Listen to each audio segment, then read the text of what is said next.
Sa dami ng tao sa mundong ito, bakit ako pa ang nasaktan? Bakit ako pa ang piniling parusahan?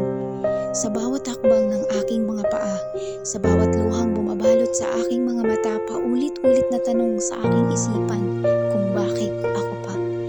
Binigay ko naman ang lahat, nagtiwala, nagmahal, umasa, ngunit bakit ganito ang wakas? Bakit ako pa ang nagdusa? Ano bang mali? Ano bang nagawa ko? Bakit paulit-ulit akong nasasaktan ng ganito? Naghahanap ako ng sagot, ngunit tila walang kasagutan. Ang puso ko'y unti-unti nang sumusuko, ngunit sa kalagitnaan ng aking mga nararanasan, sa aking kalungkutan, bighati na nararamdaman, doon ko natagpuan si Jesus. Sa Kanya ko binuhos ang lahat ng bigat.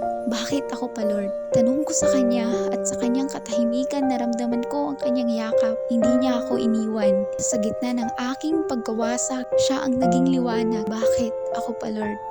Ang tanong na paulit-ulit, ngunit sa Kanyang presensya natagpuan ko ang kapayapaan. Sa dami ng tao, bakit ako pa? Siguro dahil alam Niya na kaya kong harapin ang bawat pagsubok, sugat at bawat sakit. At kahit nawasak ang aking puso, si Jesus ang aking naging sandigan. Sa Kanyang mga bisig,